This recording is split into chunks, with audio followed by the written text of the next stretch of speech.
How to be alive if you can't do that.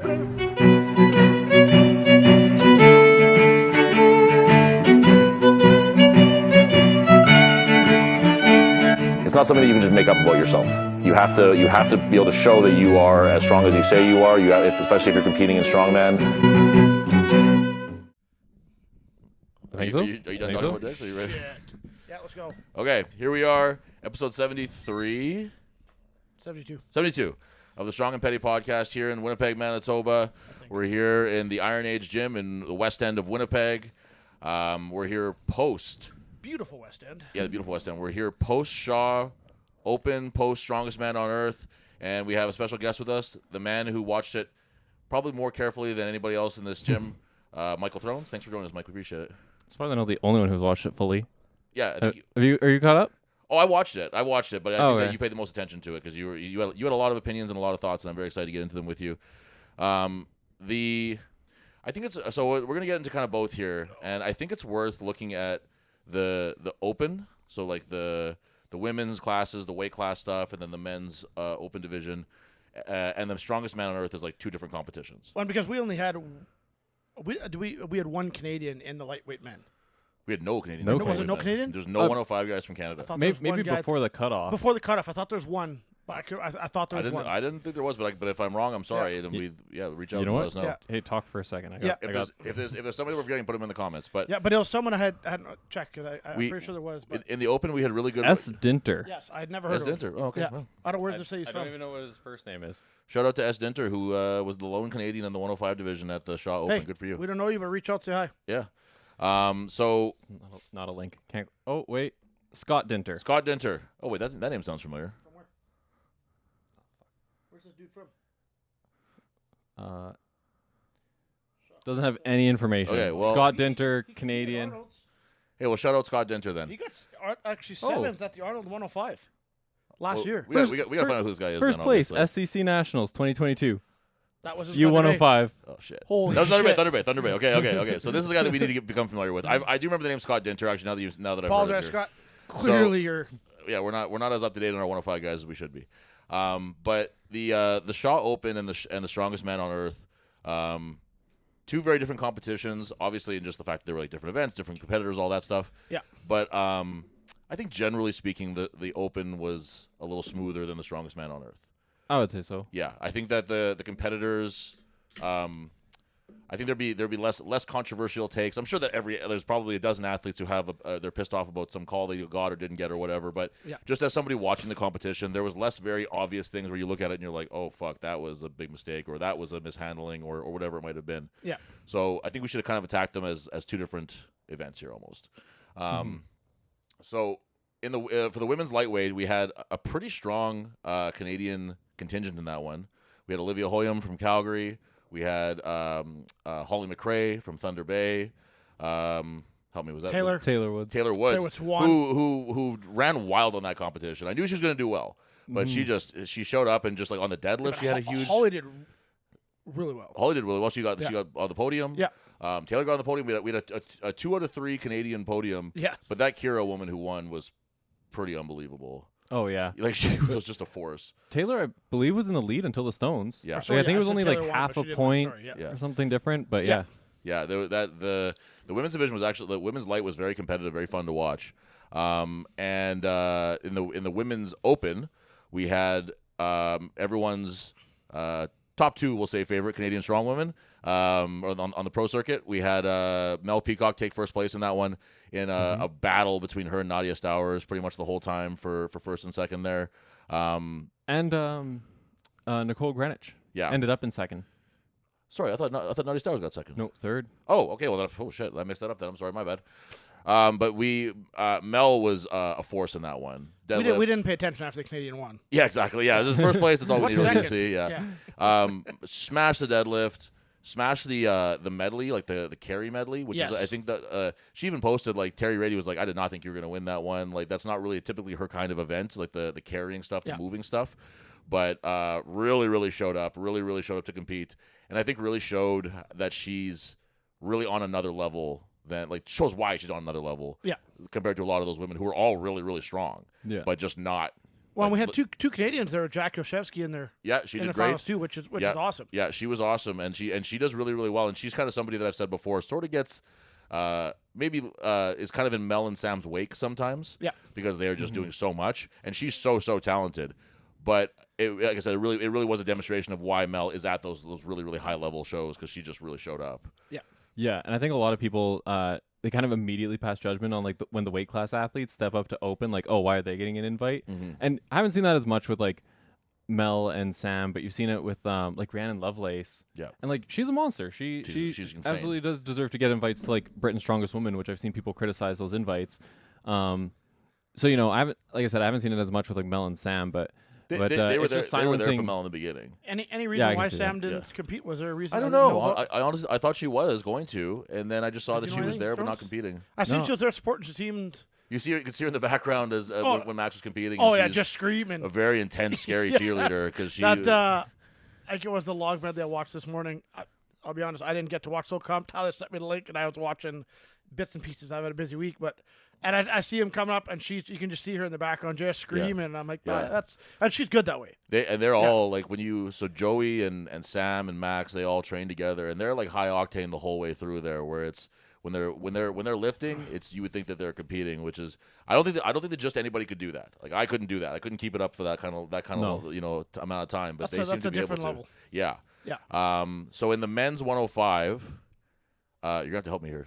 Who did you take the first place in that one? Alex Sukup. Sukup did. Okay, yeah, that's what I thought. Again, we just didn't see a strong Canadian contingent there. We had, of course, Scott Dinter. We all knew that he was he was awesome to watch. You only got to represent. Yeah, but we just didn't have we didn't see Mays there. We didn't see Sam Risling. We didn't see a lot of the 105 guys that we would typically see at those shows. So to be honest with you, I wasn't paying the closest attention to that 105 division, but. I did see that there was a lot of, especially on the circus dumbbells, some really impressive numbers being put up. And the deadlift, a lot of those guys really hung in for a lot longer. U105, if I'm correct, the top 10 was all Americans? I believe so, yeah. I don't. Speaking of the deadlift, though, because this wasn't necessarily a men's U105. Yeah, all 10 were Americans. So I followed, I know you guys had the stream when I was gone all weekend, so I followed Strength Results, which got pulled the first day, and then luckily Strowman Archives runs it. So I was literally sitting there, and then Sunday morning I was sitting on my laptop watching the max. I think it was the max deadlift. Was that Sunday morning? Yeah. But after an hour and a half, I just I got shit to do. I mean, I had lots of time to sit and watch that. Like I was trying to watch Jeffers, and I was supporting the guys that we talk about a lot on the show. Yeah. So and Melissa and those, but yeah. We sorry, what were you gonna say with the deadlift throws? I was gonna say like it was the U105 was 105 was the cutoff, but because you mentioned the deadlift for the 105s, there's actually won by a U90 competitor. That's right. John Alimo. Yeah. Had the heaviest deadlift, and he usually competes at U90. And I he believe his podium too. at OSG. Yeah. So this was really good. An interesting competition.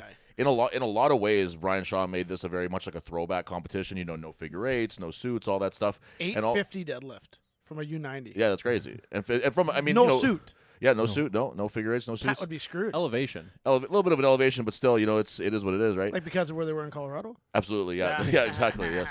Thrones likes my jokes. They, the 105 guys, so it's, like I said, it's a little bit of an old school competition where it's just over-under. It was lightweight and heavyweight. There wasn't 80, there wasn't 90, there wasn't masters, there was none of that stuff. It was just, you were either over or under 231, and the women's was over under... It was 150. 150, and that only started... in the 2000s, and it didn't catch any traction until like mid 2012, 15.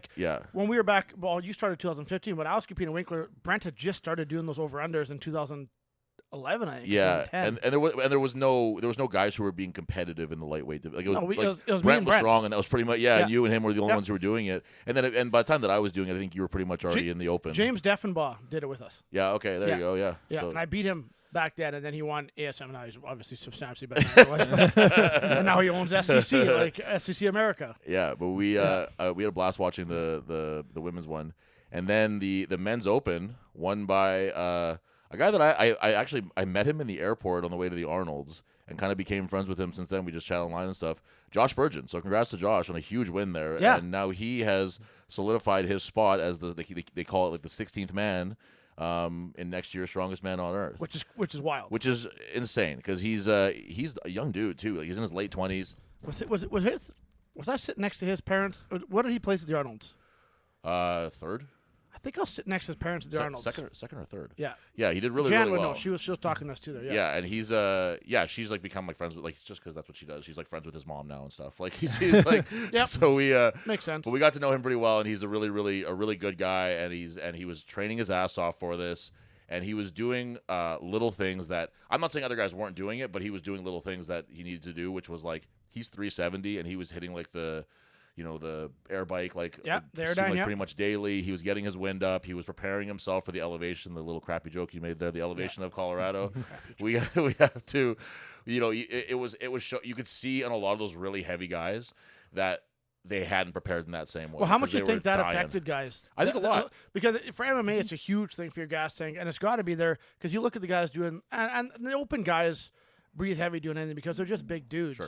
But they were gasping. Yeah, in a lot of any medley event, like they was outright gasping. I think a big part of it was as the competition wore on. Like if you're not recovering, even like mid-event, if it's taking you longer, that's just more time that you're depleting energy, and then that's going to be harder to recover And they from. drag it on to 3 days. Yeah, I thought the was it the very first event? I think the log was very eye opening, where a lot of these guys for a 60-second log were dying at the end of it. Oh, they couldn't. Yep. Yeah, like it was, and to be frank with you, like 325, it's a heavyweight. Don't get me wrong, but for a lot of these guys, it isn't. Yeah. For a lot of these guys, that's rep work, and that's pretty easy. And to see some of the guys who were just gasping and dying afterwards, I think that was probably a pretty eye-opening experience. That next year we'll see some different preparation in these guys, maybe from some of these heavy guys. Well, and this especially. comp's gonna. You give it another year or two, it's going to be the comp. It's already he's already carving out a name as the competition to be at, where the amateurs get a chance to watch the pros, kind of like the Arnold's. But honestly, I think the environment here was. Well, I think that one thing that he has, that the Shaw has, I should say, is Brian Shaw, obviously, but he adds like a human level to this competition that Arnold doesn't add to his strongman. Well, the Arnold was a bodybuilder. Arnold's a bodybuilder, Right. So he added that aspect. Oh, we're going to add strongman and just make a giant convention, which is awesome. He's brought a lot of publicity, a lot of eyes to the sport. Right, of course. But Brian, I think just because of who he is, all the titles he has, And he was there the entire competition. He was like, he's on helping, the floor the he whole was- time. yeah. You know what I mean? And He was marshalling athletes at one point. Yeah, absolutely. For, Yeah, like all of day one, I think. yeah. He's extremely involved.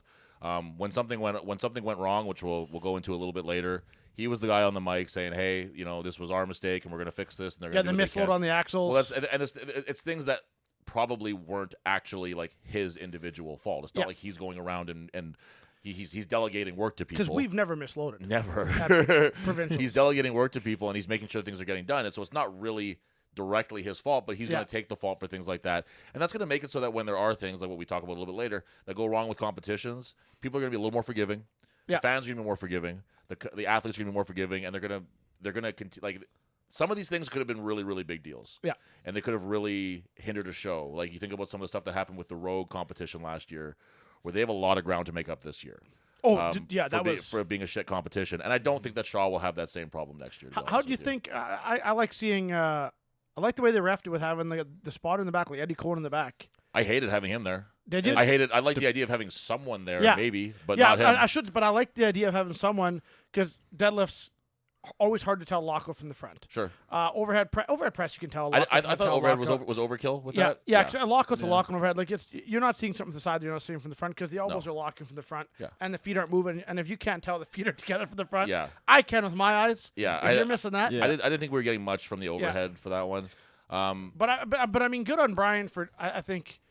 He wanted to make sure that there was no questionable calls. I guess that's probably why he did it a lot. It seemed like it seems like the instructions that were given, and we saw it in the Open too with Terry Hollins was extremely stiff. With the circus dumbbell, maybe to a fault, I would say. I think it was a little bit much. Yeah, I felt like Terry Hollins calls they were starting to seem arbitrary. Like they were held so long at the top. Like I did notice lockouts were held extremely long. So I'm like, that's a little. I think. You could hold lockout if you want to because you got your rep. But I mean, guys were holding, making eye contact, and then he would give them the down. And I like being strict and everything. Like it's good, and it was consistent. So I'm not saying that it was necessarily a bad thing, but just from a viewer's perspective, it started being like, when is he going to get the down command? Like when is the rep going to happen, or is there something that I'm not seeing that Terry can? Right. Yeah, it becomes that's true. Yep. And so like I said, from Terry all the way to the. Mark Philippi is his name, right? I think, right? Mark Philippi. Yeah. So they were obviously given the instructions to be very, very stiff and very, very strict. but I think it gets to a point where it starts to hinder the viewer's experience. It's definitely going to hinder the athlete's experience. Yeah. And it's just kind of like for nothing. You know what I mean? Maybe like, he did that based on some of the calls in the last WSM. Yeah, I do think certain so. guys that were there got some pretty gravy calls that helped them win some things. I do think so. I think that they're trying to be specifically very unnamed. Unnamed. But I think they're really trying to be stiff with it on purpose. But it gets to a point where it's you just go too far in that direction, and it starts to just ruin the show. Or I shouldn't say ruin the show. It affects your enjoyment of the show especially when we're talking about. We're jumping ahead a little bit here, but when we're talking about some of the calls and say the deadlift or whatever, where now I don't know what I'm looking for anymore as a viewer because I'm hearing new rules every time that somebody pulls. Well, next year I actually messaged Eddie to come in for MSM to help me with the circus dumbbell. Oh, perfect. Yeah, great. Okay, that's great. That'll be really helpful, I think. Jeremy will like that. Yeah. And so would Brian. Yeah. So let's so we really fast to kind of wrap on the Open. We also had Jeffers was there, repping us. Colton was supposed to be there. He ended up dropping out of it. Joey Lavallee. Yep. Really good. Did really great. And he does really well at this show. Yes. He's gotten second before. So he might be a little disappointed with the results of this one, honestly. But it was just stiff competition, man. It was like really, we had, what was his name? Burton. Like he was like America's Strongest Firefighter. We had Josh Spurgeon, who was second at the Arnold's amateurs. Like these guys are fucking top level. These are the guys who are one breakaway competition or one good absolutely. place away from being invited to those world comps. Yeah. Mm-hmm. And that honestly, his first name is Nick, but Guardione. That's a name like I recognize his name. I've seen his lifts posted before. Yeah. But I can't think of like a notable like competition result from him. I'm sure they exist, but just not at like that international level where it really like puts him on a stage. Did he win the Arnold Amateur? Oh man, did he win? I think he might have won it. Oh well, then that's what you want. But I'm not confident enough to say that for sure. But I think that he might have. I recognize the name when I've seen it. I also got to say, well then that's cool rivalry between him and Josh Spurgeon in that case. Yes. But because I believe they've made it so the Arnold Amateur isn't a guaranteed invite. They said. I've heard that. I don't know if they've actually like put that out there, but I have heard that. Yeah. I think like there was that guy from Poland. Was the last winner, I believe, and he did get invited. Yes. So if they have made that decision, they at least haven't changed any invites due to it yet.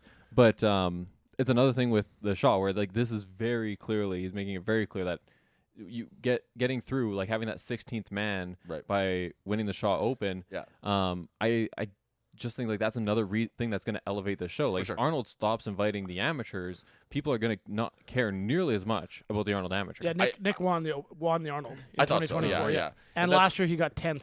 That's what we said too before when we were talking about the Arnold taking away potentially, we don't know, taking away that invite where it's like, well then what's the draw to just doing the Arnolds I guess would have to be enough for you to want to do that, which for some of these guys is not going to be enough. No. When you can go do and you're like, okay, well I'm going to put my attention onto Shaw Classic and then potentially get an invite to Strongest Man on Earth, that's a guarantee, that's a lock. Yeah. And also I think that it just makes more fun for the audience too to be like, hey, this is the guy to watch for next year. You know what I mean? So now Josh Spurgeon, everything that he does from now until next year is going to have that little bit extra momentum on, and people are going to care that little bit more. And you see all those stepping stone shows, they produce better talent. Like the podium from OSG, especially like the preceding year where it was like Yako, Matt Ragg, blanking on the other guy's name, but they all made the final at World's Strongest Man the following year when that wasn't even a show to qualify for Worlds. That was to get into Giants Live, and they just needed people. Right. Yeah. So they brought them in, and they killed it. Yeah. And now, like, then you go fast forward to the Shaw Open last year, and Austin Andrade, and then him getting into Worlds and doing really well, and now him getting into the or the Strongest Man on Earth. Yeah. And was he fifth? Yeah, he did really well there. Yeah, he did great. Yeah, I think he ended with fifth. We'll go. I'll pull up the standings on that one afterwards. I have them open right in front of me. Have you chatted with Jeffers how he feels? Not good physically. Yeah, I know he missed that one. They took the one rep on that log. He wasn't perfect there. That cost him some points there. He was fifth. I watched I think every one of his events. Actually, the Open, not the Strongest Man on Earth, or not the The Open was Open. Yeah, so I watched all like Melissa Pico's, all the Canadian athletes. I just kept fast forwarding because I didn't have stuff, so I would fast forward till I found their event. Right. And I managed to watch all that at least. So Jeffers, he strained a calf in North Americas. Yeah. Which you could see. Pull, I think, right? Truck pull. You could see it in the power stairs. He couldn't jump up. He had to walk up each step, which, when it's as heavy as that, I don't know that it matters all that much, but it's a little bit of time that you could get back at the end of it. And there was something else that you could see was affecting him. He hurt his elbow on the log, he said, which, it was 220 on the dumbbell for reps. Yeah. For him, I think he's hit like 240 or 245. Like, that's not like a real heavy dumbbell for him, 220. So for him to zero that, it does say that he's probably not feeling the best. Yeah. And when we have CSM coming up this weekend, tomorrow as this airs, which he wants to podium at. He wants to podium. We got a truck pull. We got the first implement in the pressing medley is a circus dumbbell. Yeah. I hope that a week is long enough for him to rest and recover. He's doing much less this year than he did last year. Yeah. But he's still doing a fucking lot. And the shows are probably heavier this year than he was doing last year too. Oh, for sure it is. So I think that it's, his the overall volume of his competition might have gone down, but the intensity hasn't gone down very much at all. So anyway, hopefully he's feeling better. I'm going to be seeing him tomorrow. Probably our biggest fan of the show by far. Yes, absolutely. I think he even has underwear with my picture on it. Yeah, he's a huge fan of Strong and Petty. So anyway, congrats to all the Shaw Open competitors. Just being there is a huge deal. Yeah. Just getting to that show is awesome. Getting to the finals is awesome. And if you're one of the very lucky few who podiumed or won, hey man, you're one of the best in the world. Do you see how much those standings got shuffled when they made the cut? Yeah. Yeah. That was because guys were high also and they were down. It was because certain guys were god. I'm like, that really shuffled those placings. There was a lot of that, like really good at one and not great at the next one. That really shuffled things around. One that was interesting that I picked up on was they announced when they're announcing they hadn't like recalculated the scores yet, but they did have the top 10, and they were doing them in order of placing. They mentioned that it could end up reshuffled and everything, but Erin Murray was announced first place for the Women's Open coming out of the qualifier day. Yep. And then start of the finals, it was flipped, and Melissa was already in first. Yep. And which she just held on to the entire comp. Yeah.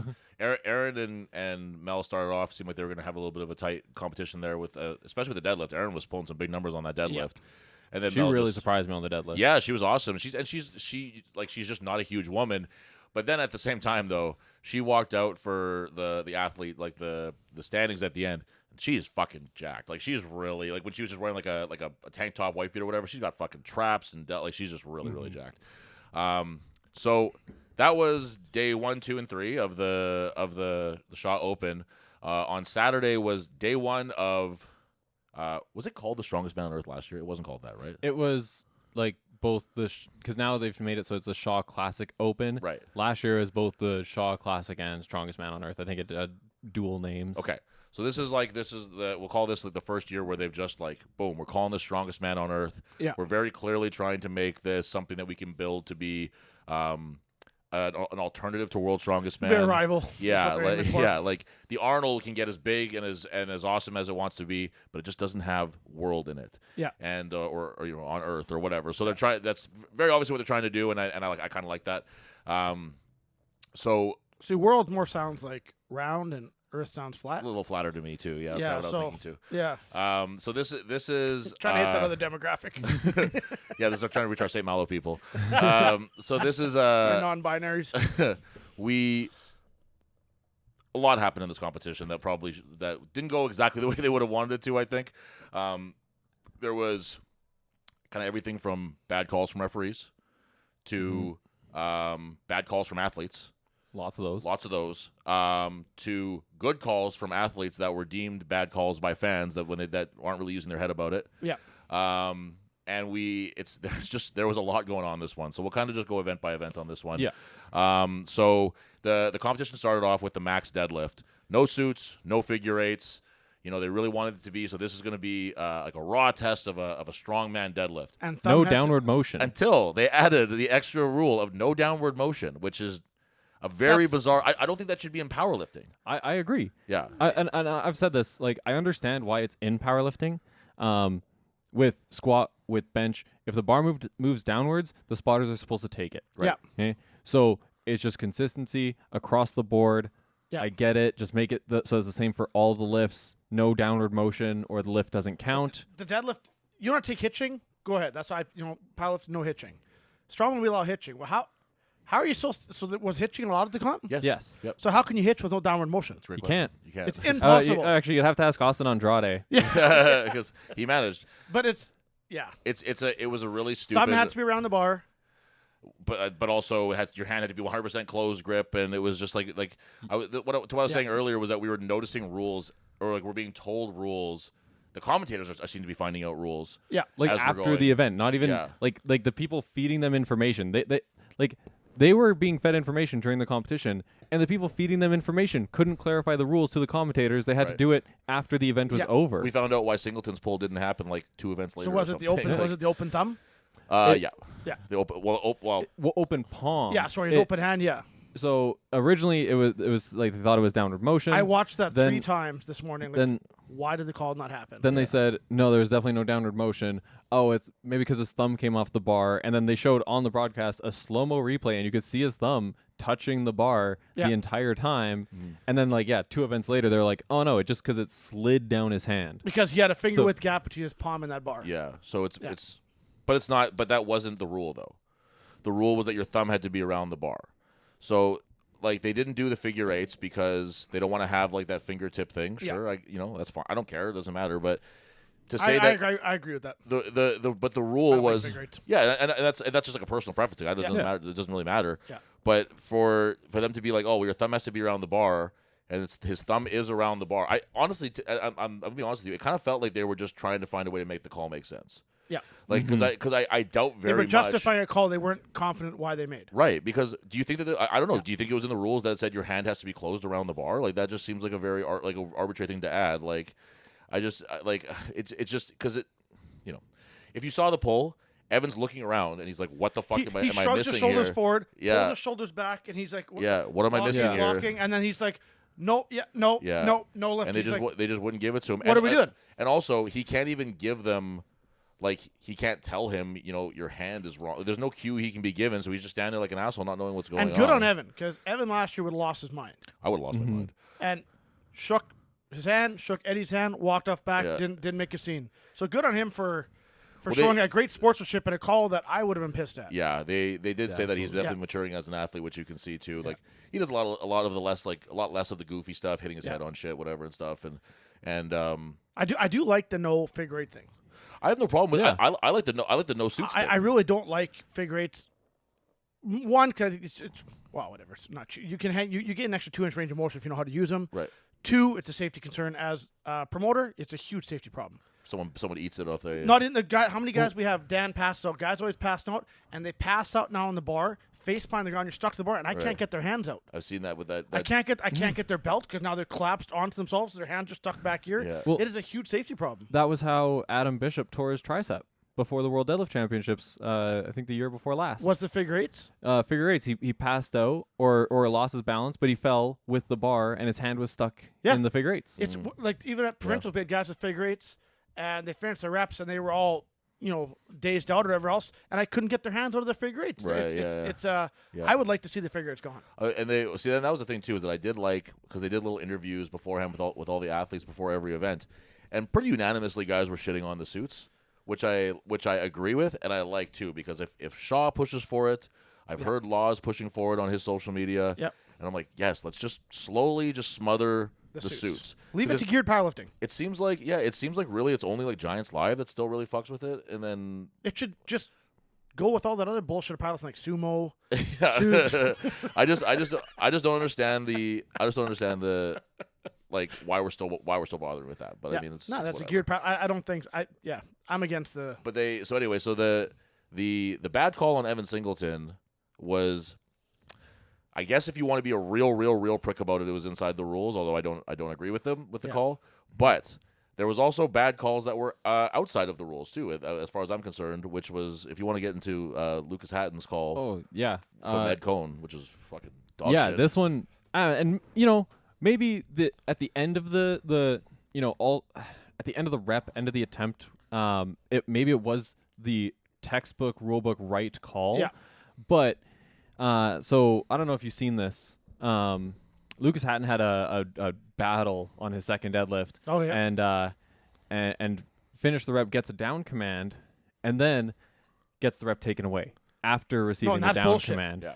And what happened was Ed Cohn was watching from the side. Yeah. And when the athlete was deemed to be locked out, Ed Cohn would give Mark Philippi a thumbs up. Yeah, he did, but he always went like this and then did this. Which can be confusing as hell. So he gave the thumbs up, a clear thumbs up, and then changed his mind and flipped it to a thumbs down as Mark Philippi was giving the down command. You can't pull it back. That's bullshit. And so then Ed called called the rep back, told Lucas that he doesn't get the rep, and I've done that. I've done in that. Sports, refs miss calls or they make bad calls. Like it happens. It's part of sports. Yeah. But you can't punish the athlete. No, because I've done that in comp, and I've told that when Dan came and refed, I said, if I move my hand, it means that if I start to move my hand in downward motion, and then I stop partially because I've done that. Oh no, it's not bullshit. The only reason I moved my hand is because I seen the lockout for a split second, and I was calling it. Right. The fact that he unlocked before my hand made it all the way down, that's my problem as a ref.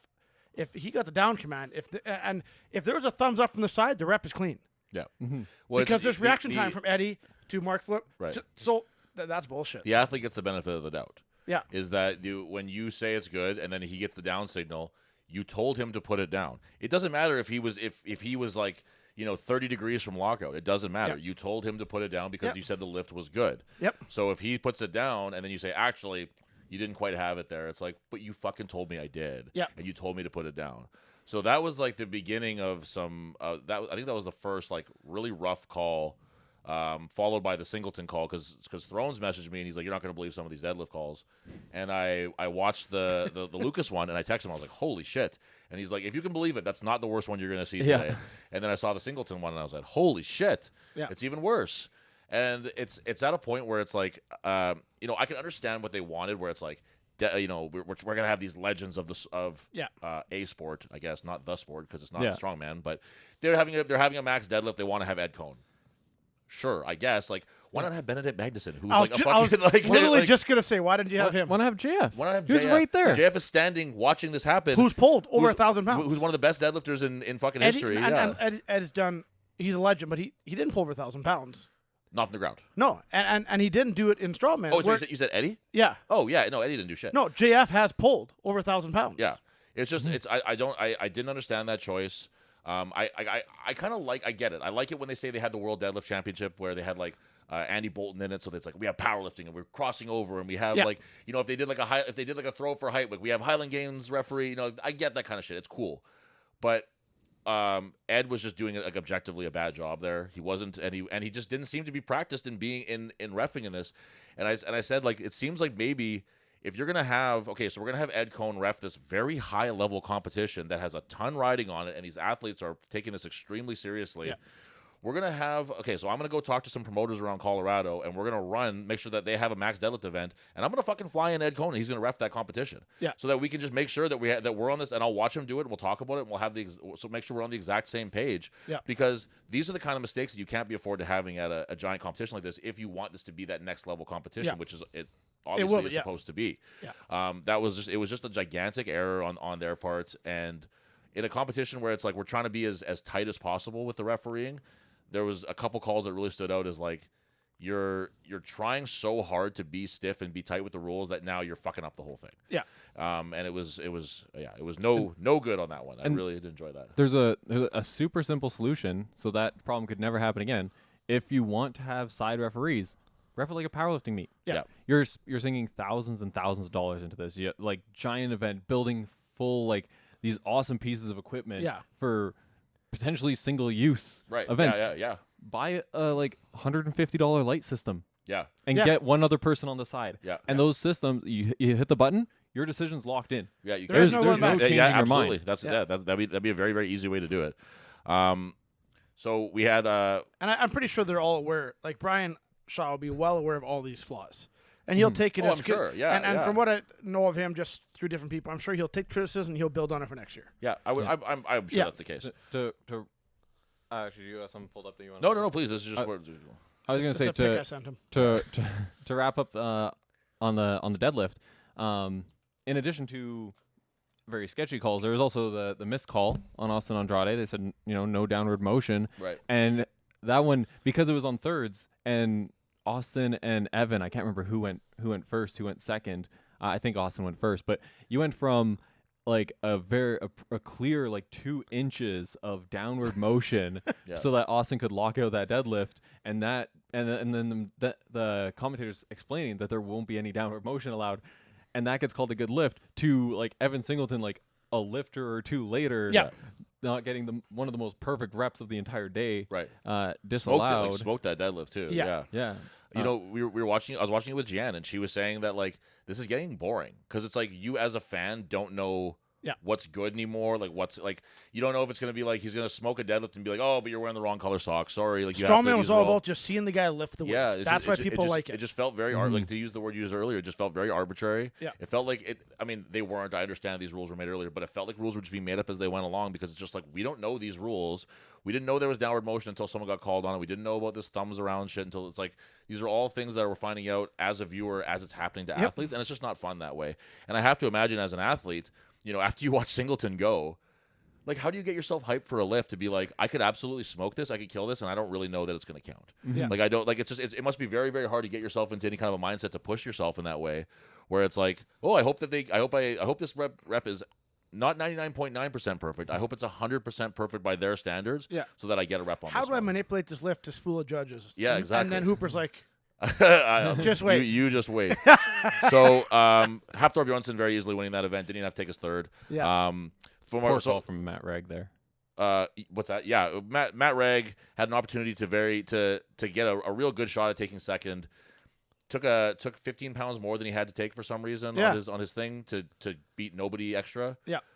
Really confusing. Don't know why. Not even like even if he wanted 1,000, he could have taken 10 pounds less. It was just a very I don't get why he did that, and it sewered himself. Yep. And he could have gotten big points off of that one. And he didn't do it. It was. He went for the win against a guy who is basically unbeatable at the deadlift. Right. No matter what you do, Thor was going to pull 5 pounds more. Yeah. And I can't remember. Thor would have done 5 pounds more. If Matt pulled 996. Yeah. To edge out Thor would have done 1,001. Right.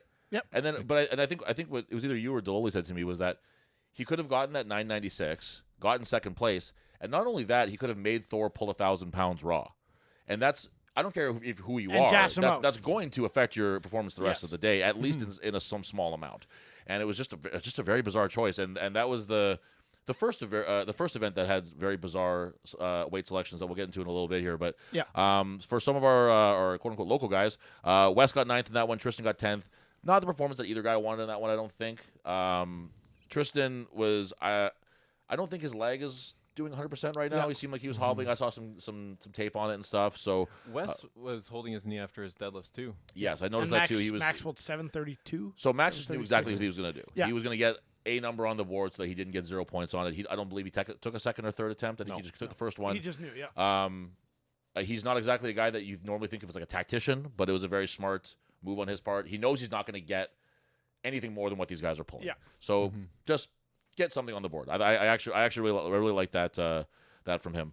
And then some of the guys like Alexei Novikov, like really like underperforming in that one. And I know that he's hurt 3 ways from Sunday, but he sure looked like it. He's not been in the kind of form that you want to see a guy who was as good as he is lately. And I hope that he just whatever's going on, I hope that he's able to take some time to like heal and recover. Take a step back. Yeah. And recover because he's still not so young too. Yeah. He's still the youngest guy in the competition. Yeah. So if he takes 2 years, he'll besides Wes Dowinski. Besides Wes, who's 16 years old. Yeah. Wait till that guy hits puberty. Yeah.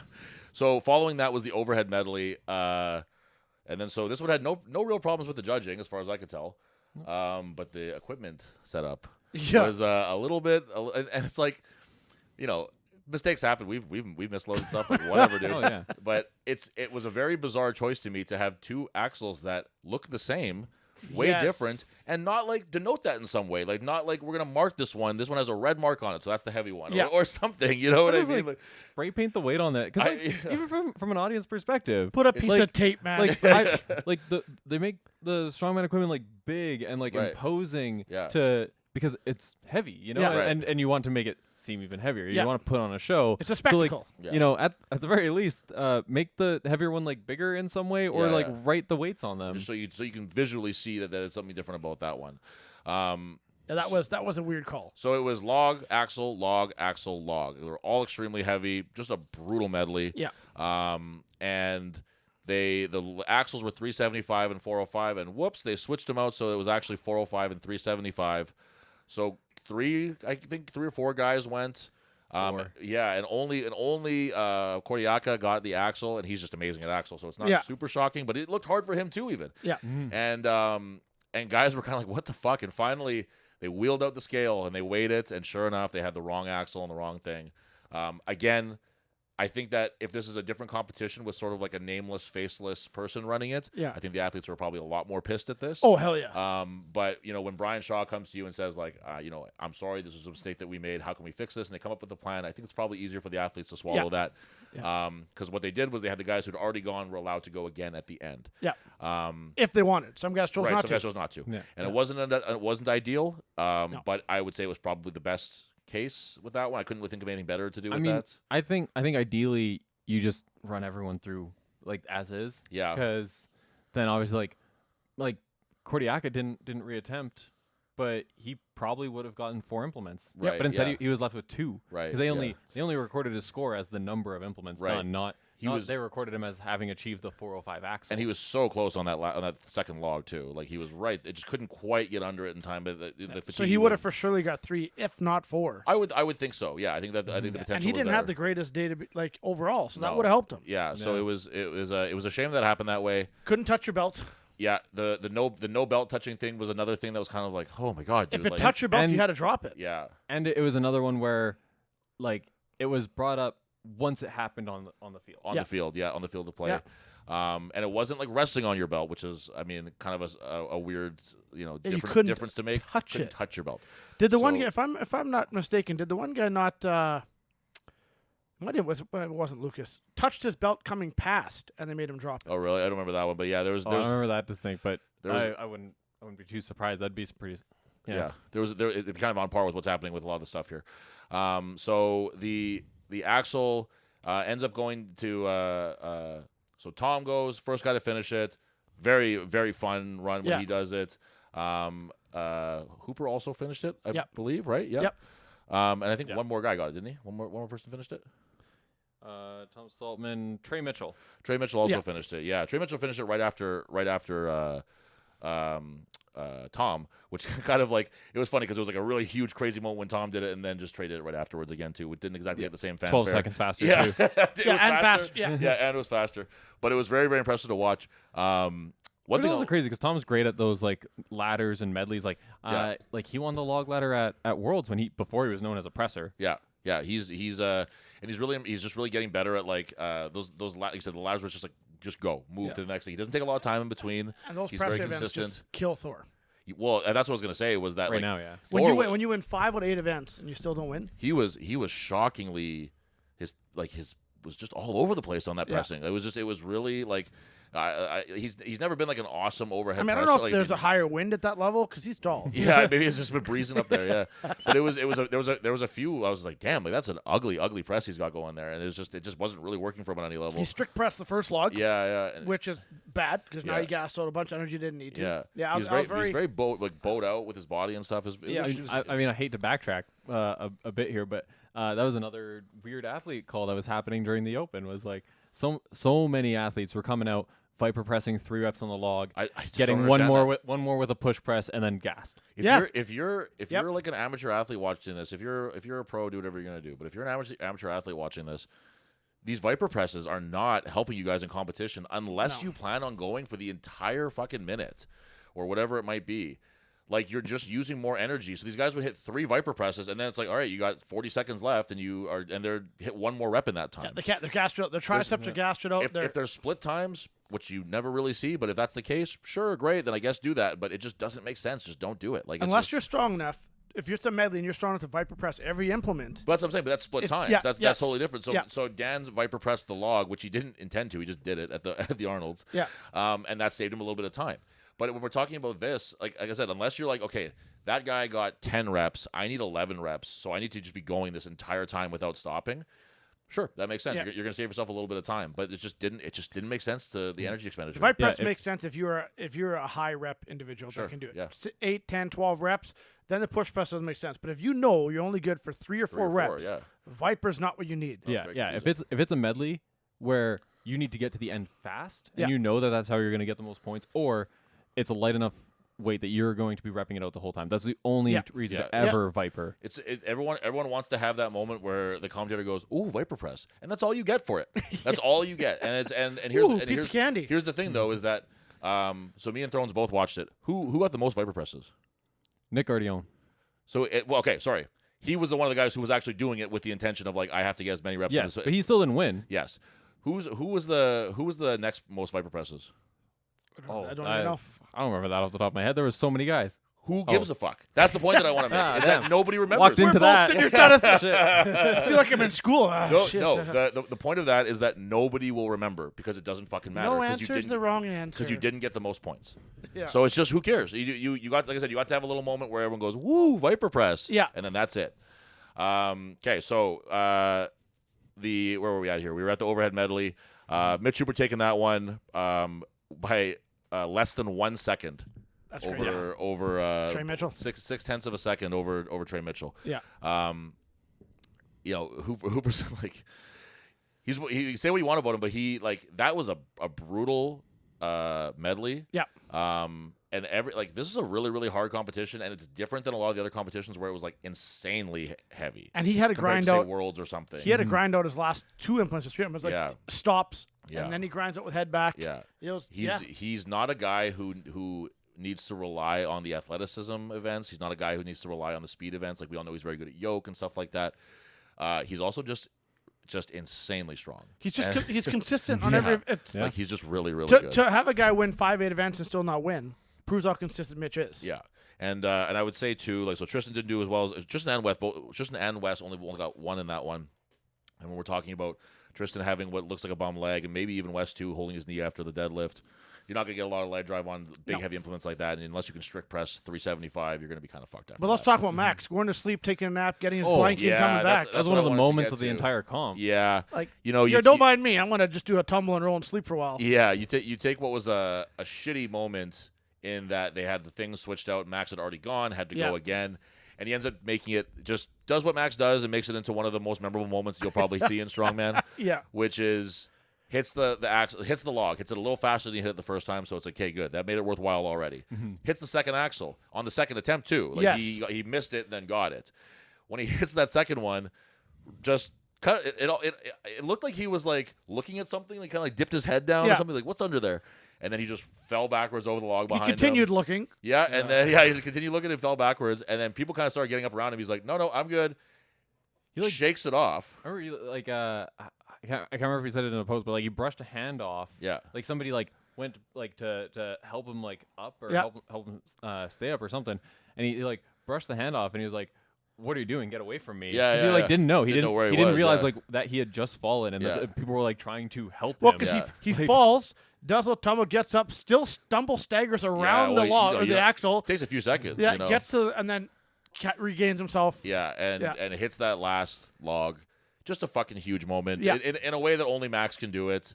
Yeah. He's one of those guys where it's like you see something like that, and even if he'd gotten dead last in this competition, he's probably gonna get an invite again because that's just a fucking great moment. That's gonna be all over the Shaw promo stuff and all over the Strongest Man on Earth promo stuff because it was awesome to see, and we just love seeing Max back in that kind of form again. Yeah, he had a pretty good competition overall here. Some of the events weren't his best stuff, but it was very fun to watch him. Next we had the keg toss, which it was set weight for max height. I loved this implement that they had. It looked awesome. Dude, that was wild. Awesome. It looked like the commentator kept saying it. By the way, that commentator needs a little more practice. But the thing that they set up was awesome, where it looked like you're shooting basketball at Rutgers or whatever, like Chuck E. Cheese. And it was just this giant thing that was made specifically to throw kegs over, and that's what it was used for. The single-use machine. They throw it over the bar. They have a little gate at the bottom. They open up and take the thing out. It was just a really. It looked like something at the local theme park. Yeah. Well, what I thought it was when I saw it, I was like, it looks like if you were at a really, really high end like NFL training camp, that's what they'd be using to practice field goals or something. You know what I mean? Like a really, really expensive, fancy place. And it was the throwing was good from some of the guys. It wasn't like the blowout that people expected of the world record when there was like Max, Wes, Tom, Mitch, Thor. the guys who just set the world record. Yeah, these Mitch. Yeah, Yeah. These guys who were awesome at it. There just wasn't that many guys at the end. Like Thor, pretty handily, he broke the record, and he was the only one to get the record. Yeah. Like to match the record. But quite a difference on. I don't know if you guys pay attention on the grips. Guys were yeah, taking. yeah, absolutely. Yeah. Yeah. Like I seen 3 distinctive different grips on grabbing that keg, and I'm like, it was very interesting. Yeah, the way that Lucas and one other person was grabbing it, maybe Alexi. that single handle. The single handle, Yeah. like it makes the most sense from a leverage perspective. Yeah. Like, you're the center mass of the keg is going to be the furthest from your shoulders, so it's going to get the most momentum. Right. But that also makes it so that the keg is now it's not like as solid as if you have your hands on either side. Yep. Like, Yeah. kind of more like a sandbag than a keg when Sure. you're throwing it that way. And I feel like most people could probably throw a keg higher than a sandbag because that solid, like, it's predictable, you know? I think what made the most like intuitive sense to me was like that sideways hold they do it. Yes. Just because it looks smooth and nice and just like just seems to work that way. But It's pretty. it's very pretty. It's very pretty. But I've only done a keg throw once. I did it in Westerns 2022. How was it? It went well for me, but I'd never done it before. I've been trying to find those small kegs. I got some. How many you got though? Don't you worry about what I got, all right? you can see them from here. But we actually shout out Tristan Hoth for getting me those. He got me them from a brewery out his way. Oh, thanks, Tristan. But that was the only time I'd ever done them, and so I did it with just like the hand in each handle because that's just like 101, obviously, right? Like what else would you do? And that worked for me, but I don't think I don't remember the weights, but it wouldn't have been super heavy. So I would be curious to see once we're talking about like max height or a heavier keg, because I don't think you would use that single handle for like say a 60-pound keg either. No, I think it probably like I feel like it might just like rip out of your grip. Yeah, For whatever reason, it seems to me like it'd be harder to hold on to. I don't think that would necessarily work. But so we had we wanted to see Wes a little bit higher on that one. He got 5th in that one. Max had really underperformed on this one. Yeah, Max was a guy too that he was still recovering. He was the first one out. Yeah, he was the first one out of because it was just like a sudden death style. And it was disappointing, but I mean, we don't know what's at play and behind the scenes with that kind of stuff, right? Like when something like that happens, where it's like he goes from he should be in the top 4 or 5 to getting last. Like I have to believe something's going on behind the scenes that we don't know about with that. Well, and it was a trajectory thing, which a lot of athletes seem to be struggling with. Yes, I don't know what it was. Maybe it was something set up with like the apparatus or some whatever kind of like cue that they're looking for, feeling for when to release the keg was thrown off or something. But a lot of athletes were throwing it where it was peaking well behind the bar. Yes, where they were smashing into the bar. Yeah. and then not being willing to change. The one comment is like, your apparatus could be shit kicked once it's done. You have to change the paint on this bad boy. Andrade was wrecking that thing his first couple of throws. It was. We wanted to see a little more from the Canadian guys on that one, but I mean, shit, it was. I think that Lucas said it in his pre-event interview. Was that you could break the world record and get 4th place on this one potentially, but that just didn't happen. There wasn't. And Thor's height really it helps him. His wingspan, his height, yeah. But then and his strength, obviously. But then and then Tom didn't. Yeah. He got tied for second, but like he's much more. He's longer than say Mitch Hooper, but he doesn't have the technique down yet, I guess. Yeah. So do you have something you want to add to that? No, I was just gonna bring up the Tom thing. So following that, we had the manhood stones. Thrones, you had a lot of opinions on this one, so I'll let you take the lead on this one. Yeah. The tacky seemed to be a huge issue for everybody. The tacky and I want to say it was in Laws's recap video maybe, but or somebody just mentioning it online.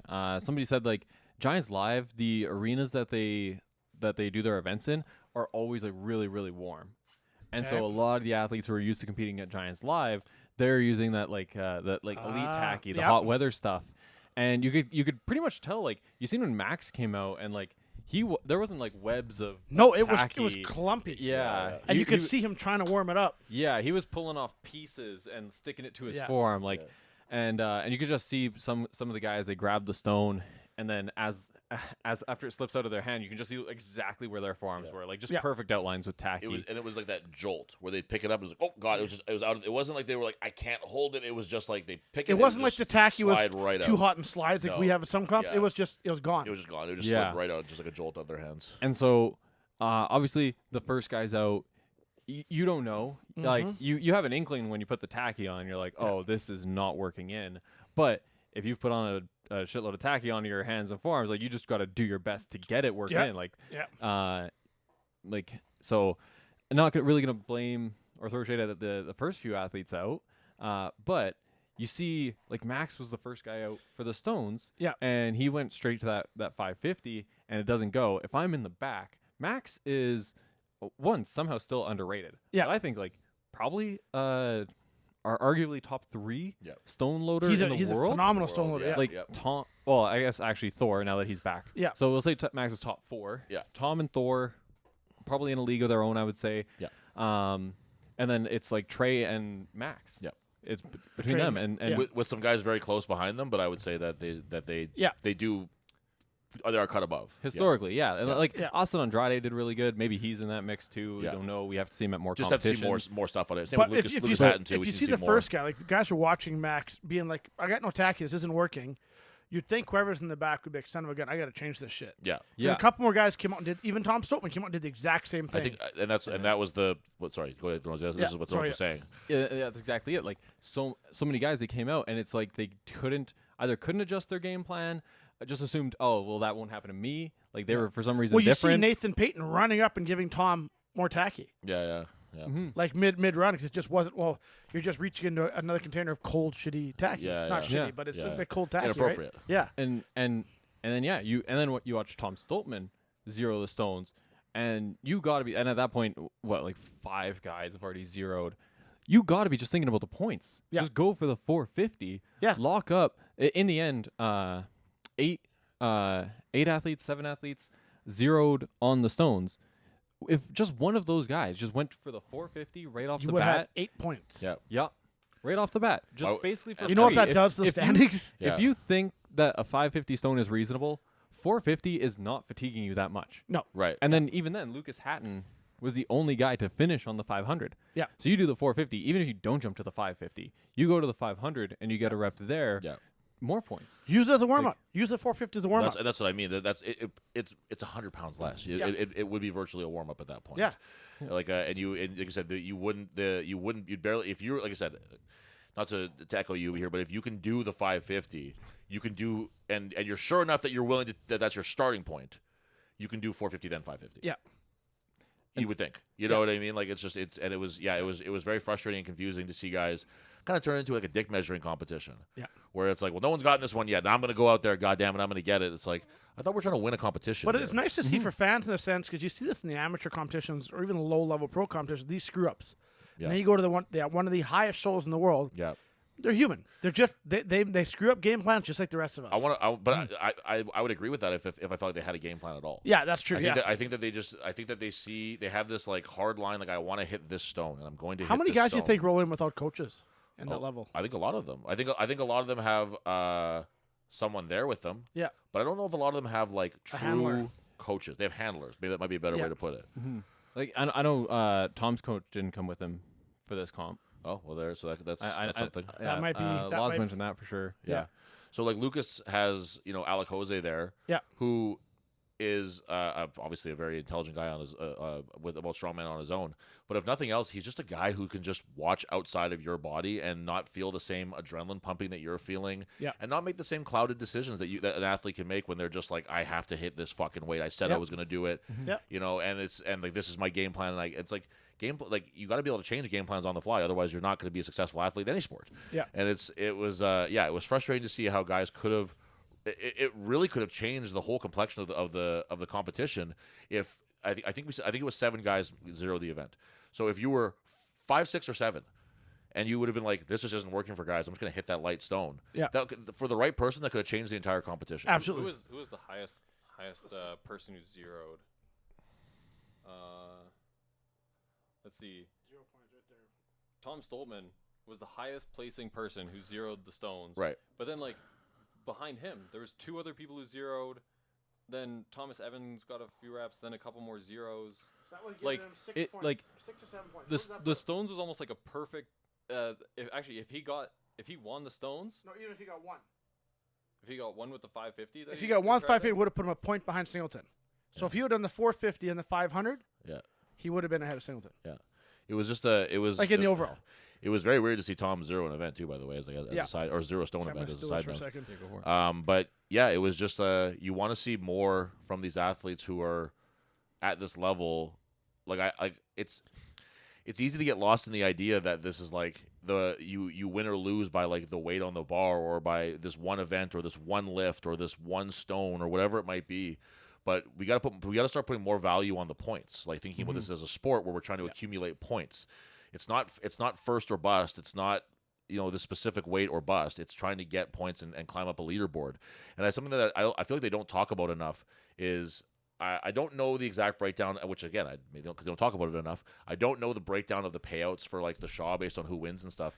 But if I'm correct, it also plays into the pay-per-views, right? Well, it does, but it would be a percentage-based thing for each athlete. Yeah, talk about that. Talk about fifth place doesn't walk away with nothing.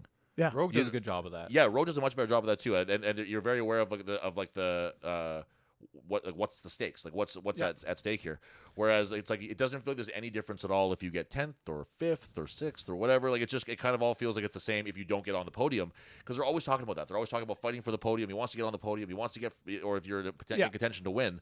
But there's all kinds of other smaller, trios of guys or two guys who are battling in the lower part of the standings, where it's like they're not going to get to the podium, but you can make the whole competition more exciting by paying more attention to what they're doing and by adding value to what they're doing and the fact that they're still chasing points and trying to climb up the leaderboard and trying to get an extra 2 or 3% in their winner's purse or whatever it might be. Yeah, and those things matter. And not every athlete is going to be in contention to win an event. No, so because they all often frame it of like, how is this person going to do relative to whoever's leading that event right now or leading in the overall, and it's like.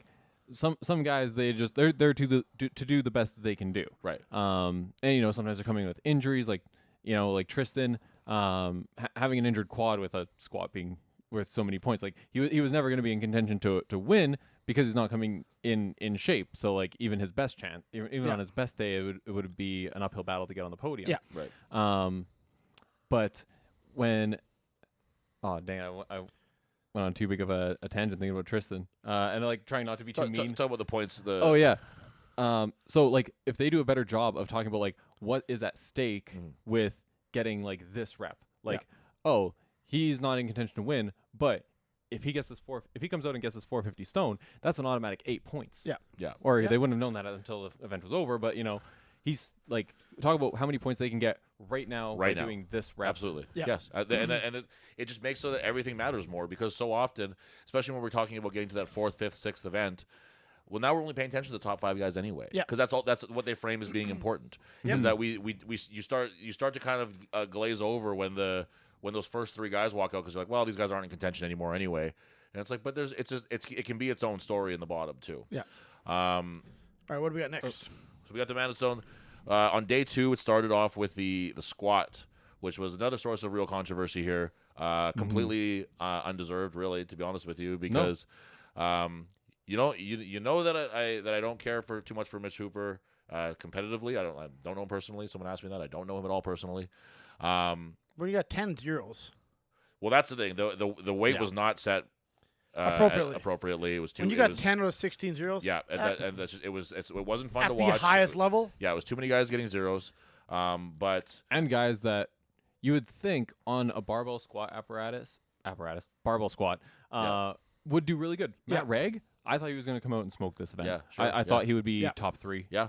It was very surprising how much I guess being maybe on a fixed position or whatever was affecting guys. I'm not sure exactly what the thing was, but it was not set to an appropriate weight, I would say, for this, because it wasn't fun to watch guys just get 0, 0, 0. A couple guys maybe, but it's just not. It was too many. And I would say actually with what people thought was like this big crazy controversy kind of ended up making this the only really entertaining part of this of this event, was Mitch Hooper realizing, if I put this bar a little lower on my traps, it really limits the length that I have to, or the depth that I have to go to squat on this. Apparently, the bar on the back was controlled for. Like there was a picture that they took of Mitch at testing, and he had the bar in the same place. Oh, really? Okay, so he showed them he's going to do that then. Yeah. Yeah. So apparently, where it actually came in, I still haven't watched his video on it. Obviously, he has the most details on it. So again, I'm just getting this from other people that I've heard talk about it. I wasn't there in person, obviously, but it was 90 degrees at the knees, and when they were only testing with like 250 pounds or something, and so when they were doing the testing and getting their measurements done, Hooper just, it's not a super heavy weight. You don't have that that incentive to have your exact same competition style technique. So not even necessarily intentionally, but he just squatted in a way where he pushed his knees like really far forward and didn't push his hips back nearly as much. And he could probably posture up and make himself a little taller. And so under 250 pounds, you would under 800. Yeah, so then like if you push your knees forward, they're going to bend more for a given movement of the bar. So they measured like, okay, this is 90 degrees at your knees, and there you go. That's your height. Yeah. And so then he gets to the competition, and he feels the 800 pounds on his back, and he sits way back, and his knees aren't getting anywhere close to that same 90 degrees. Yeah. But the bar's touching the stopper. So what is he supposed to do at that point? Yeah, he can't. And that's the thing, is that people are getting a little bit pissy online. And the thing is that he's had so many of these little controversial events and stuff that people are kind of looking for it and waiting for it now, I think, which I understand too. But he was playing within the rules. Yep. And you don't have to like it, but you gotta send Brian Shaw a DM and say, hey, next year make it a safety squat bar, and I don't know how you account for the knees forward thing. I don't know really how you could make that a thing, but the only thing you can do, like, did they have a line they had to put their feet on? They had like a grid on each foot that you had to. Okay. Yeah. So they did take a lot of care to try to make it so that it's like there was no chance of this happening. But I think that you said at Thrones was that the more rules you have, the more opportunities there are for loopholes to be found. Yep. And that's just what it was here. Hey, it's just figured it out. It worked. And it's So there's not really a ton to say on this one. I think people make it out to be like a bigger thing than it really was. It was a guy who figured out a way to get around the rules, and which is, whether it was intentional or accident, it worked. Yeah. Do we remember Pujanowski greasing his thighs and sitting in a like with the barbell on his thighs and ratcheting it up for every rep on the car deadlift in the early 2000s? Guys do this stuff. They figure out ways to get around the rules, and then maybe next year they'll figure out something so they take that out and it can't be done again. The same way that they don't allow baby oil on the thighs anymore at World's Strongest Man because of Pujanowski. Yeah. So I don't know. I didn't really have a lot more to add to that one. I thought it was kind of a boring event because the weight was set too heavy. And Mitch kind of made it the only exciting thing by making it a little bit controversial, even though it wasn't really that controversial. Thanks, Mitch. Yeah. Give us something to talk about. Yeah. I don't know. People, like, at the end of the day, it's not necessarily while Mitch, I think, is the strongest person on earth right now. Yeah. It's ultimately who is the best strongman. Right. Not necessarily who is the strongest man. We said before that people make the mistake sometimes of thinking that strongman is like a test of who is the strongest man. Strongman is a sport. It's not. Yeah. It's the same way that powerlifting isn't testing who's the most powerful. It's testing who can bench, squat, and deadlift the most. Who can move it from point A to point B with the most weight. And if you want to be a purist and have your back flat to the bench and do all that shit, that's great. But you're still making the same rules and they still apply to you. So. I remember. I swear this will be a short tangent, but when Zach Myers, he broke Larry Wheels, I think the 275 weight class total record, and I seen somebody comment on the video on YouTube, oh, well, if Larry had those leverages, it's like, so you're taking issue with this dude's limb length? The way that he was born? Yeah. Like, what do you want? You want just to, like, all right. The bar has to move 15 inches each. Like, no technique, no leverages. Just we're gonna force plate. We're gonna not even that. You still have joints. Yeah, that's true. Yeah. You gotta dissect, get them to train, take out their quad muscle, remove it from their body, attach it to a force transducer, stimulate it with electricity, and see who contracts with the most force. We'll know who the strongest is. Like, that's how we'll know who the strongest man in the world is. And it's funny that somebody would be like, I followed all that. If only Larry Wheels had the natural gifts that guy has. Like, it's like Larry Wheels is an absolute fucking freak of nature. Yeah. Like, it's ridiculous. Okay, so squat lift was what it was. Wheelbarrow and arm over arm medley. I thought it was cool. I thought it was like I like that whenever there's a wheelbarrow, they always talk about Canada because they always talk about how JF always has wheelbarrows in his shows and stuff, which I like, and Hugo used to always have them too, right? So it's a very I have one at home. Yeah, we've had them forever. We should put one in next year. I think we will. Yeah. It's a very Canadian event. It's when people talk about it, they like Terry Hollins and these guys were all talking about doing them in Canada, and it was I always think that's just kind of neat. To be honest, I think this event was probably my favorite of the entire weekend. Yeah, I thought it was good too. nobody's talking about it. And I think that's mostly because it went really well. Yeah. It was. There was no controversy, and everything was kind of fair. Yep. It was one of the very few that kind of went off without a hitch. Yeah. It was heavy, but nobody like zeroed it. Yeah. Nobody like couldn't pick up the first implement. So Trey got last in it. He didn't do super hot in it. If I remember, he's had a hard time with wheelbarrow stuff in the past before, actually. Weirdly, because his grip is great on like Hercules hold. I don't know. Yeah. But as soon as it's by his sides, he really struggles. Doesn't work as well. But the farm equipment that they use was really cool. They had the hay baler, which was like, the wheelbarrow was like 850 or something like that. So it's insanely heavy, and guys were smoking it. Yeah. And the arm over arm was like just brutal at how heavy that looked. Like it would just creep forward and no momentum, no rolling. I don't think anybody got it. It came really. to a stop every time. Yeah, I don't think anybody really got it like for more than maybe 2 pulls. That's disgusting. Yeah, it was a rough one, but it looked really cool. It was I don't think nobody finished it, which is kind of a shame. But I mean, I don't know. It was like Thor was like 6 feet away. Yeah, he was right there. Yeah, so next year somebody will probably get it. But that was actually a really fun one to watch. Like I said, I think one of the more underrated events of the competition. Also, good event for Austin Andrade. Yeah, usually you see the bigger guys like bigger midsection tend to struggle. They can't like reach and get as long of pulls on the rope. But he got like 4th or something. Yeah, he did good on that one too. Well, he really showed in this competition that winning that Shaw Open is definitely preparing you to hang with these big guys. So absolutely. Yeah. We had the dumbbell medley. Again, like people kind of said there was questionable calls in this one. I know there was one from Thor that you could maybe make a case for, but after seeing the ones like the other events, like these were all reasonable. Like Terry Hollins was refereeing. He was being every bit as stiff as he was with the open guys. It was consistent. Yeah, I didn't really have any problems with this either, honestly. Yeah, like we said with the other one, like it did seem long where it did start. I wouldn't even say it was actually as long as the open. I think they were being a bit quicker, but. Yeah, if you don't get the down command, don't put it down. Yeah, exactly. And if it's under control, then you shouldn't have to put it down. You should have a couple seconds. Yeah, absolutely. Yep. Nothing really that was too crazy in that one. I don't think. There's nothing that really jumped to mind. No, Lucas Hatton had a great performance. Lucas Hatton, only one to finish it. That's somebody that's worth talking about. Is that Lucas? He does what he does with circus dumbbells and just fucking smoked it. And I will say it put him back into that position to get onto the podium because he was behind. Yes. Like the deadlifts, having both of his second and his third, he didn't complete the rep, but he swung for the fences and tried to get himself a lot of points there. And after his second was disallowed, he really put himself far back, and he just steadily climbed that leaderboard the rest of the show. The stones, just being smart on the stones, did a lot for him. And he's the more that we see Lucas Hatton compete, the more that we're going to see, I think this new wave, or not new, because guys like Brian Shaw did this and stuff too, but very cerebral competitors. Yeah. Guys who think about what they're going to do before they do it and make decisions and make plans and execute them and change them when they need to. Yep.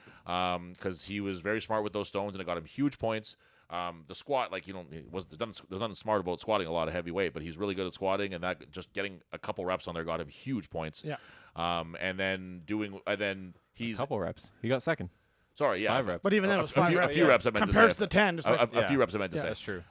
So he and then on the circus dumbbell, he's so technical. That's the other thing about him too, is that for as smart as he is, he's every bit as technical as he is smart. And brutally strong. And also, I don't mean to downplay that, insanely strong. Me and Gian were watching it, and the guy, the live MC was like, he's like, Lucas, I gotta ask you, man, like your quads are gigantic. Like, wait, what are you doing? And Gian was like, he works out a lot. Like, he trains a lot of fucking heavy weight. Like, it was just like a very bizarre question. He squats 700 for like 12 or whatever. Yeah, that's what he's doing. That's all you got to do. Yeah. But if you can squat 700 for 12, your quads are pretty big. You will get big quads. Yeah, you're gonna get them. Yeah. And but his circus dumbbell was awesome to watch. It's really like, that's a guy where we should, if you want to study someone's circus dumbbell technique, he's the one to watch right now because he's just killing it, and it's consistent and good. So then the show finished up with kind of like a rogue-esque combo of two events here. Well, they finished with it last year too. Yeah. Okay. Yeah. Fair. Yeah. Yeah. I was like, when I think of this, it reminded me of like when Rogue would do like the yoke into log, which I guess this matches a little more than yoke and log, but then last year they were supposed to do Fingal's finger into log. Right. But then they got rained out. Right. So they made a log for reps. So this one was 2 Fingal's fingers into 2 power stair implements. Yeah. And boy, guys were having a hard time with those power stairs. And they were heavy. Don't get me wrong. They're 550 and 600. Those are fucking we brutal. run 550 in our power stairs. Yeah, and so they were high stairs. Yeah. I think it was and there's 5 steps. I think 5 right? steps per. 5 steps, 15 inches. Yeah. So very, very, very, very tough stuff. Hapthor taking that one by like even less than the other one, like 0.4 of a second, like just over Evan Singleton. Like these guys who finished it were all really tight. I mean, there's like the top 3 were within 6 seconds of each other, which is that's tight. But then you go all the way down to like the bottom guys who were getting only a few stairs, only the first implement done, whatever. There was a really big gap towards the end of the competition there between the guys who were favorites and the guys who were just kind of hanging on at the bottom. You know, and I think a lot of what we're seeing there is just guys who it's the end of the heaviest show that they've ever done. Yeah. And like 8 events in just 2 days. Right. And they're just looking at the point gaps maybe between them and competitors around them or the gaps between them and like the top 5. Yeah. And just like you just when your body's aching that much and you're that exhausted, like finding the motivation to give that your all. Like Ivers has a world record in the power stairs and he didn't finish. No, for sure. If he was I think if he's top 5, he finishes that exact run. Yeah. He said he wanted it heavier. He said he wanted to finish at 300 kilograms, 660. Yeah. So, but I think that was probably him. Yeah, imagining himself being a little higher on the leaderboard at that point, maybe. So, wrap up our conversation on this one here. We had Lucas Hatton take 3rd place. We had Hapthor Bjornsson take 2nd place, and we had from Canada Mitchell Hooper take 1st place. His 18th podium finish in a row. We know that from his press conference. Is he the best strongman of all time? I wouldn't say so yet. Not yet. No, he's in talks. If he continues this same streak next year, it's He's absolutely best Canadian. Yeah. As much as that might anger some Canadians. It's not fun to say, but it is what it is. It's hard to argue it at this point. Yeah. But no, Big Z just had too many international wins. Yeah, there wasn't the same. I would say he's the most consistent strongman of all time right now. Yeah. Yeah, I would definitely say that. I don't know if anybody's got 18 podiums. No, I don't know. No, Alexei Novikov at one point had a streak of I think 13. Okay. Wow. But only like maybe a couple Giants live wins sprinkled in there, not majors. That's what I mean. He's had major wins. Yeah. See what brings he's next won year. every major title. Yep. Yeah. And that's the thing with the Big Z is like when Big Z was going around and winning all these majors or all these international shows, there wasn't that separation between like, you know, you could show up it was like basically him and Pudzianowski. Right. As like 2 guys who were just like far and away above everybody else. Yeah. And every heavy show Z would win, and then most of the lighter ones Puds would win. Yeah. And that was kind of just and until Shaw got in there and Hapthor, it was But yeah, it wasn't like this big show with all of the best guys all at once, duking it out for $100,000. Yeah. Like IFSA and World's Strongest Man 2 were splitting at a certain point there where you started seeing them not see each other as often competing against each other. Okay, so we're at a point here. We got to start wrapping this up here. So I could talk about this for a lot longer, but it was let's be real quick about this here. You didn't catch the whole thing, so we won't say that. But overall, thumbs up, thumbs down on the competition. You know, just as a viewer, as a viewer, definitely a thumbs up. If I have to give it a pass fail, it was better than Rogue. Better than Rogue, yeah, absolutely. I'll say that for sure. I don't think it was quite as good from a viewership perspective as the Arnold and obviously Worlds, but they have the advantage of being, post-production, editing, and all that stuff. You're never going to get the same kind of production from a live show. But, like, the Arnold's a good bar, I think, that the Shaw should be aiming for. So not quite on that level. From a competitive standpoint, like I like having the 16 athletes. I like having the 8 events. I like a lot of the way that they're running things. Yeah. I just think like transparency with the rules, because it did really seem kind of post hoc. They were bringing things up after they already affected the competition instead of before. Get some strongman judges in there. Yeah. There's enough legends in the sport. Yeah. That get people who know, and I mean they did that for the most part for the opens. There wasn't really any bad calls in the opens, and it was Jerry, Travis, Jerry, JF, JF, yeah. So that's my note for it too. Probably is not sacrificing the quality of the show to say name value is kind of a weird thing because it's just like Ed Cohn is not the same name value as say JF Karan in strongman, but you get what I'm trying to say with that. So this weekend, also I'm doing Canada's Strongest Man this weekend too. So thanks. So yeah, I'll be doing that. As you listen to this, it'll be tomorrow. The stream will be available on JF Karan's Instagram page. Yep. I found out the day before yesterday that I'll be going, so it'll be a very true test of like where I'm at this exact moment with no proper training and no nothing else. So we'll see how I stack up against the biggest, strongest guys in Canada. Yep. We got November 9th. We got our grip competition coming up. So get yourself signed up for that. November 16th, we have the Nathan Payton seminar. Yep. Rescheduled. Training Gowns Gym. November 23rd, we have a WRPF push-pull. Registration is open, being held right here in Iron Age. If you've ever kind of like toyed with the idea of doing powerlifting, to all of our strongman listeners, this is a great opportunity to do it. It's a nice like low barrier to entry event. It's held right here in the gym. I will be in Iceland when that one's happening, but Thrones is going to be taking care of that, and he'll do a better job than I could do anyway. And it's going to be a lot of fun if you suck at squats. There you go. That's the best way to sell it to somebody. So we're going to leave it at that for today. September 7th, Deadlift for Dreams. Ooh. Oh, my God. We're at $24,000 as this morning. $24,000 been raised for local families in Manitoba who are going through tough times. We need to get those last 2 weeks of donations in, which I think we're going to see a pretty big explosion. Find anybody on the list, donate to anybody. Yep. Just get it in. Absolutely. Exactly. Just throw a dart at the list of names and get somebody.